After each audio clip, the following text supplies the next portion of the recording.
What's up, humans? How's it hanging? I'm the Nerdy Beard, and today I'm playing World of Warships.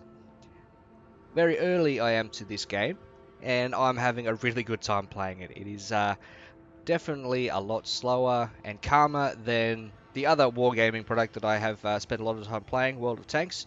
That does tend to get a bit frantic, but in this case, you just have a lot of time to sit here and enjoy the scenery. But nevertheless, it is quite a tactical game. You do need to think about what you're doing a little bit ahead of time because, as you can see, it takes a long time to get anywhere. And today I'm playing an H.M.S Bellerophon, the Tier 3 British battleship. As such, the battleships are the biggest ones you get in the game for all of the various nations that appear in World of Warships. And the British battleships are some of the more recent additions to the game. Now, as you can see here, this ship has 5 turrets, so a total of 10 305mm cannons. So big honking deck guns, but as we look down the side here, it has wing turrets, so you'll only ever be able to point 8 of those 10 turrets towards your enemy at any time. And with these stonking great guns comes a 15-kilometer maximum range. So you generally don't want to be firing at that sort of distance. You want to close it just a little bit further. Somewhere between 10 and 12 kilometers is generally I've found to be the optimal distance. Having said that, though, you do place yourself in a lot of risk getting that close to the enemies because you're well inside their firing range as well. And everybody likes to take out a battleship. Its primary function in this game is to use its main battery fire to remove other ships from the game. Now I'm just going to have a bit of a pot shot. It's probably just a little bit far away from me, but here we go. Let's see how we go. Yeah, it's a bit of a guessing game and a lot of experience. Oh, we did get a hit in there. Excellent. And we citadeled him. So that round has penetrated right to the center of the ship and it done some good damage there.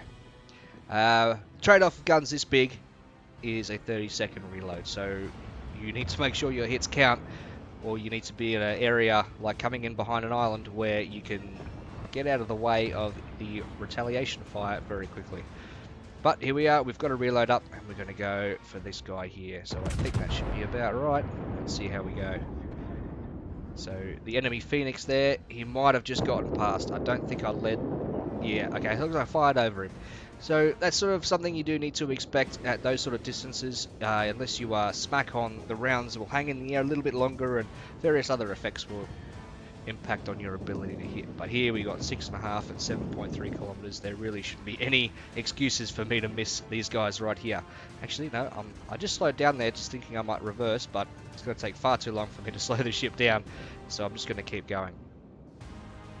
Now, one of the things you do need to consider while we've got a little bit of time here sailing in the water is it takes 60 seconds to traverse your turrets 180 degrees. So if you need to turn, make sure your turrets are well and truly on the way to doing so before you start the turn. Otherwise, you're not going to be able to fire your guns for quite some time. And as you'll see, I'm sure there'll be an example, if not in this video, then some videos coming, that if you're stuck turning and you can't use your guns to retaliate, then your game is going to be over very quickly.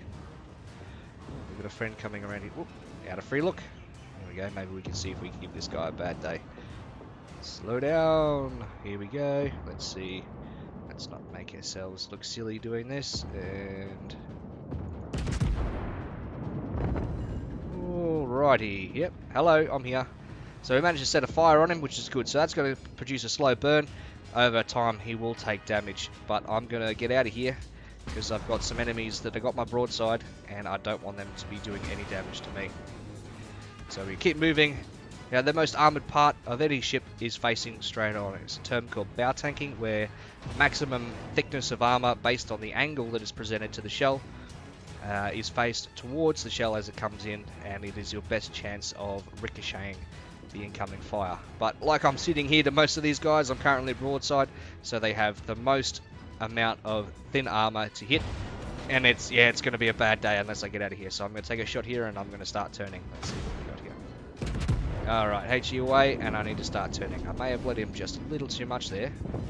Oh, not too bad. So I've taken out some guns and did a little bit of damage, but I need to turn the vessel around, otherwise he's going to be right into my side. And he is also a battleship, so he can certainly put the hurt on me. Now what I'm going to do is I'm going to aim to get on the right hand side of those islands just there, and I'm going to spin around. So I'm taking a little bit of a risk here, but I want to get in between myself and my smaller vessels over there. What have we got here? Good, good. Let's not leave him too far. And shots away. So we're firing HE currently. I do prefer that at the start of a game. Is yeah, setting them on fire. It's just an absolute pain in the backside for anybody who gets set on fire, especially when you get to set 2 fires. So it's caused him to use his automatic repair, which he won't be able to use now for at least a minute. And that means then at my next salvo, I should be able to set him on fire again, and then we'll start to do some really nice damage to him. So here we go, we're almost there, a couple more seconds, and I'll have another 8 shells in the air on the way to give this guy a nasty headache. Let's see how we go.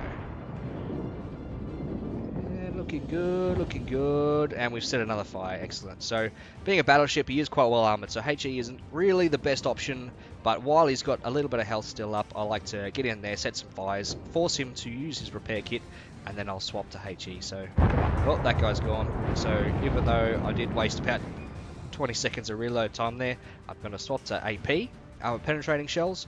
So these don't have the blast effect and the fire causing effect that HE does, but these are much better at punching through the thick hulls of those battleships over there.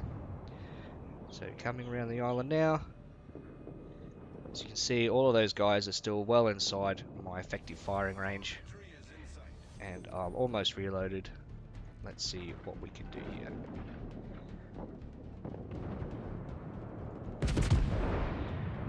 Okay, rounds away. Here we go. Good. Just under 3,000 damage to him. Very happy with that. Now let's make sure I'm not going to be in his way. Nope, good. Here we go. Out of turn. Don't forget, when you're reloading, you should be bow tanking. But I don't really have time here to turn my guns around. The game will be over before I do, so I want to make sure I'm still looking out to the left here. And if you go into free look, the guns will continue to turn. And make sure that they're ready. So by the time I'm reloaded, like I am now, I can swing back around to the right, and my guns should already be pre-aimed to the sort of angle that I want them at. And then I can pretty much get my rounds away quickly. And then, is this going to kill him? I don't want to fire if he's going to be there to receive it. No, he's not. Alright, here we go. Ah, damn. Well done, Miyogi. Well played. That's a good kill. But I knew that was going to happen, and I should have trusted myself there. But oh well, doesn't matter. One less set of guns to deal with. And this guy is definitely feeling the hurt now. This Caledon, poor guy. He's just going to be sitting there waiting for the inevitable, unfortunately. But well played from our team. We've had a particularly good game, so I'm just going to swing myself just here. Now, remember, I'm probably going to hit the island here for the sake of getting my shots away, but it is worth it. He wants to do the damages. And only 2 of them hit. That's a bit unfortunate, but doesn't matter. So my secondaries started engaging now, and they're just going to pick away at his remaining hit points until he's done. And there it is.